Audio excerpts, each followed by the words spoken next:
Welcome back, my darlings, my beautiful collective. You caught me just in the nick of time. So this is going to be our Oracle Tarot combo, where we're starting off with the Shaman's Dream Oracle deck. That didn't take long. Our first stop is number 37, the Magician's Sword. Confidence in your own magic, right? So this is very much this energy of the Magician. And the Magician talks about power, personal power. It also talks about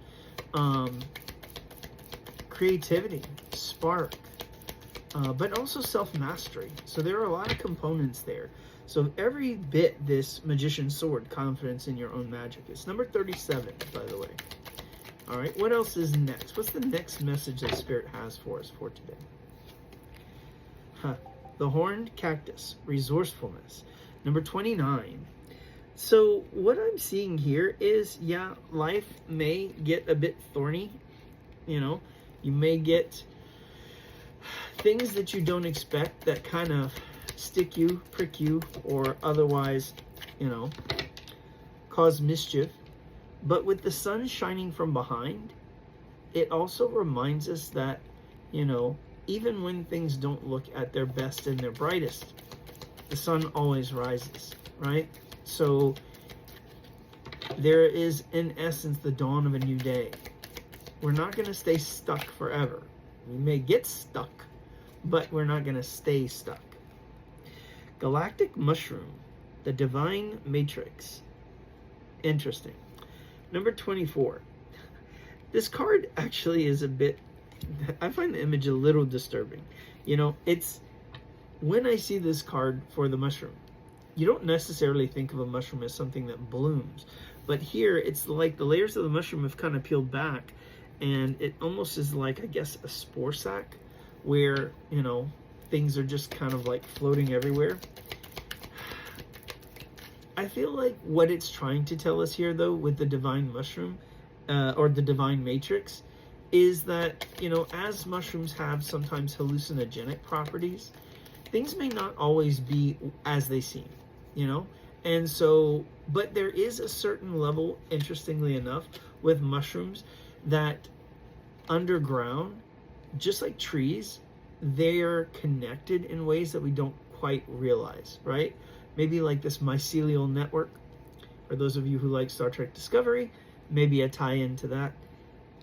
But there is this unintended consequences. I don't know why that's coming up, but also this unexpected connectiveness, right?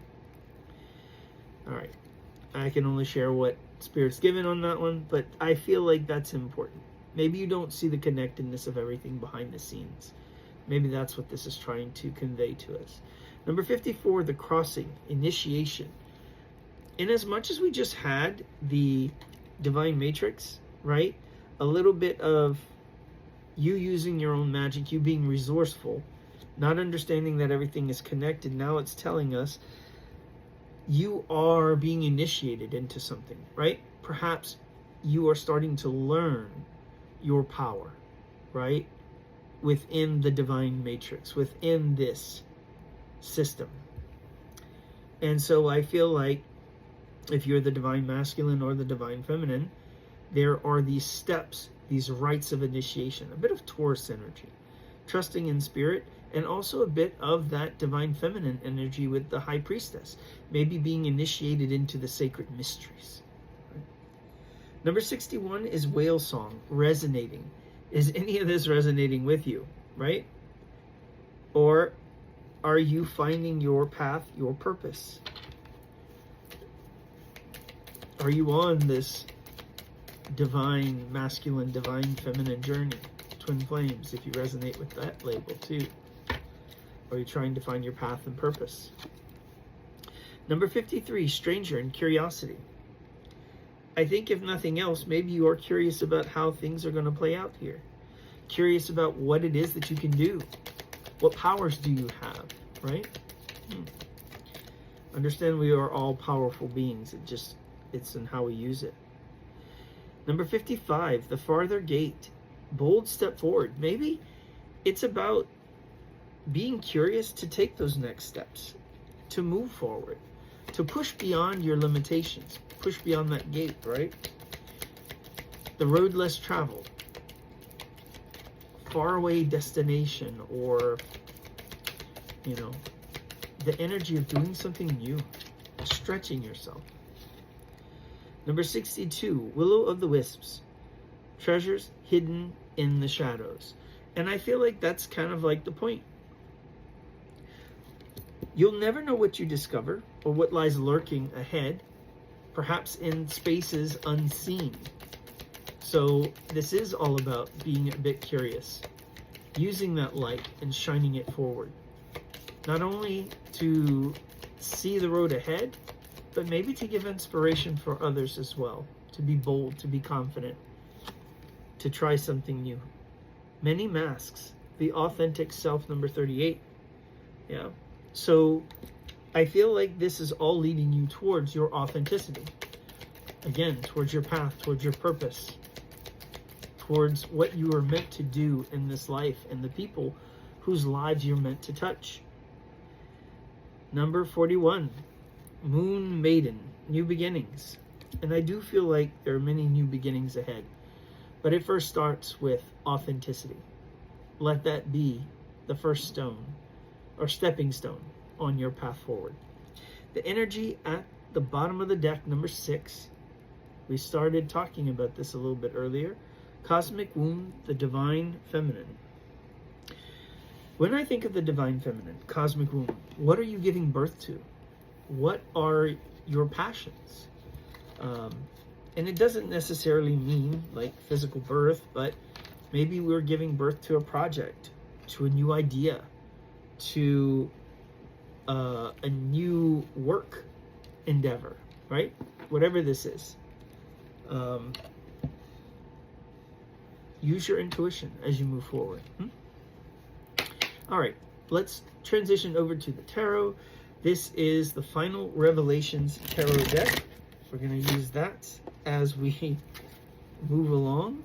I did see an odd card here, so let me see about pulling that out. I think it was a blank card.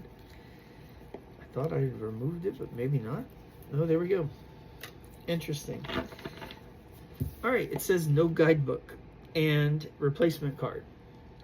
What I'm thinking about that when I see it is no guidebook. You know, life often doesn't come with a guidebook. We're kind of just left to our own devices. We have to, in a way, in a sense, figure things out. Now, Spirit does step in at a certain point and start to guide us, and probably has tried to catch our attention time and time again, but maybe we just weren't in tune with the vibration of being able to understand. Our starting energy here is the Chariot. This is all about self-mastery, victory, success. What is coming up? Oh, goodness. In trying to make this better, it looks like it's coming out worse. Sorry. All right. Self-mastery. What I heard as I pulled that card is, to thine own self be true. So it's a call to authenticity, a call to just be ourselves, right?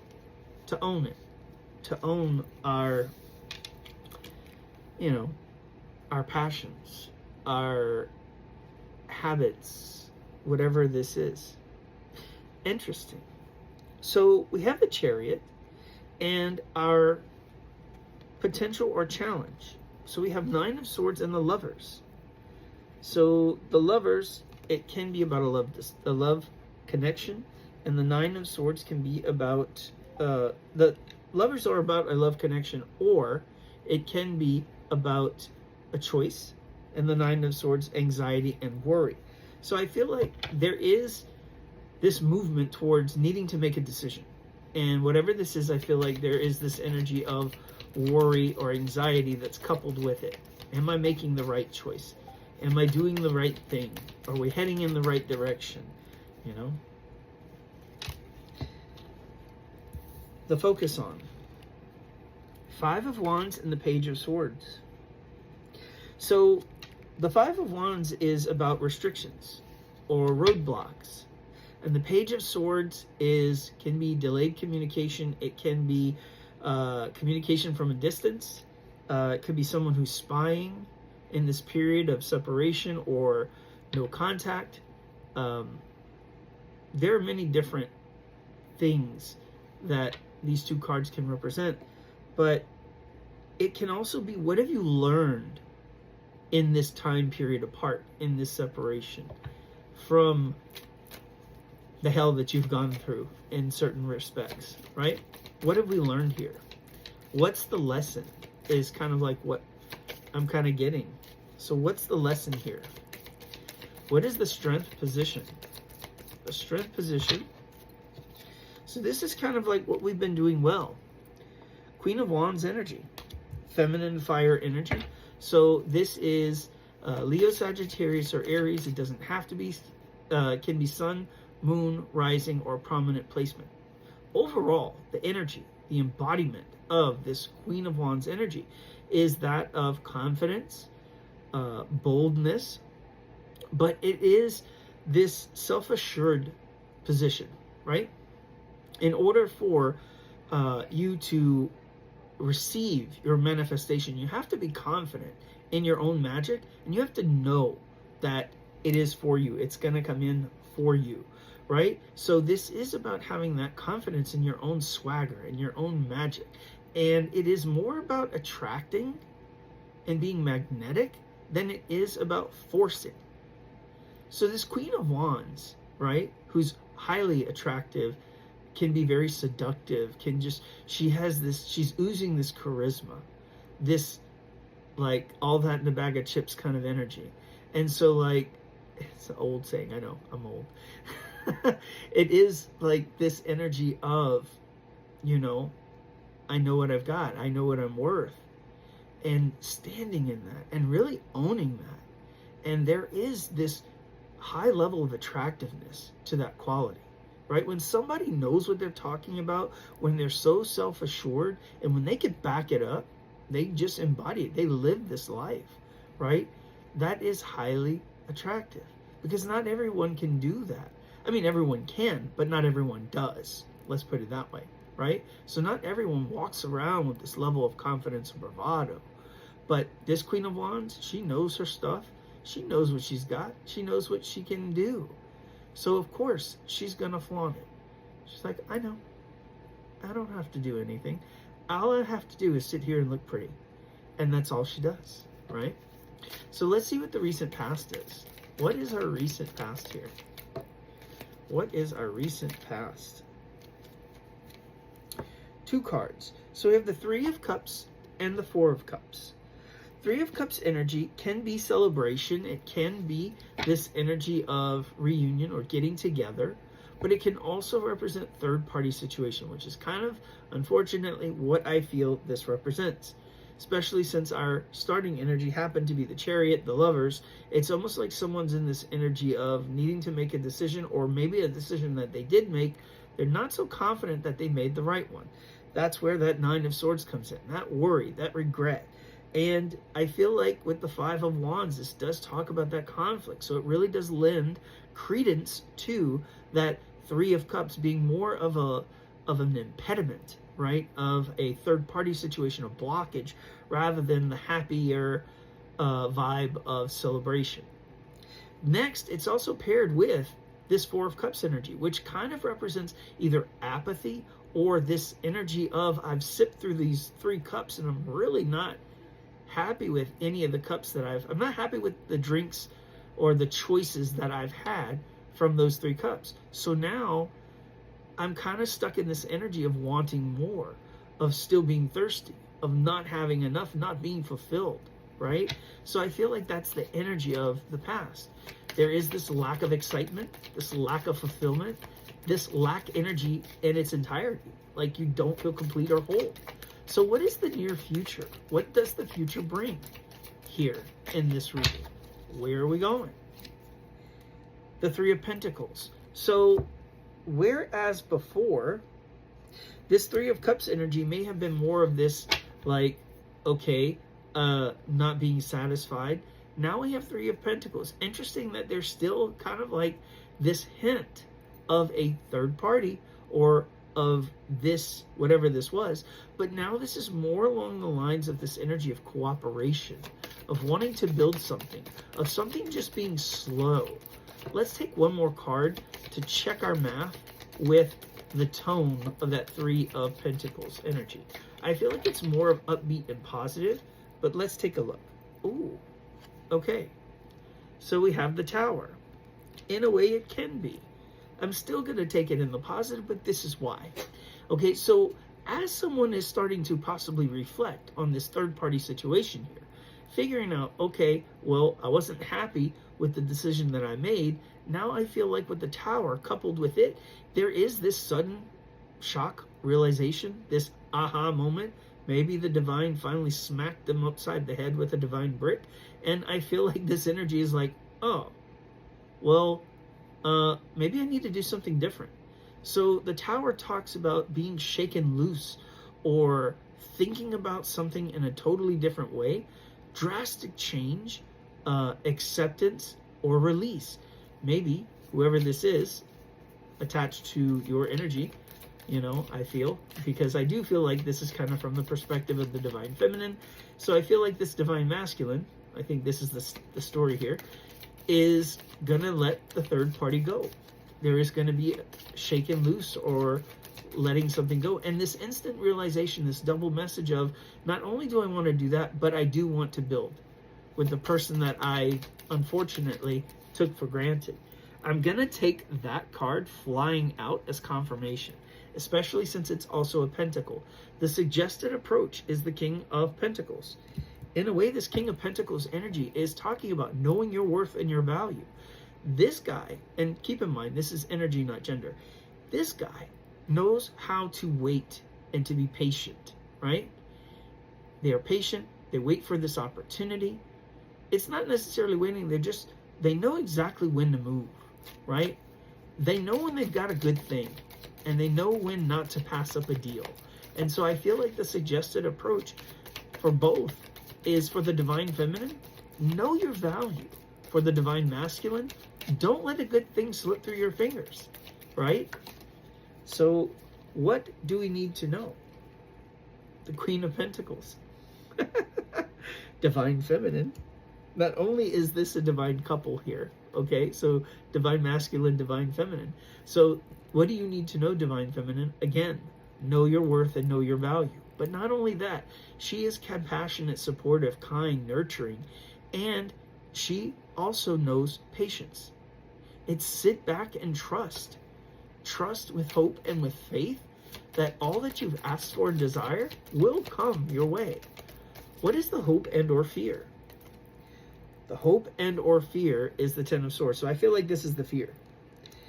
The fear is that all hell's gonna break loose. The fear is that you're gonna lose everything. The fear is that you're gonna walk away with nothing. The fear is letting go of the hurt or the pain, surrendering, giving something up, right? But I have to remind you, that which is for you will never pass you by.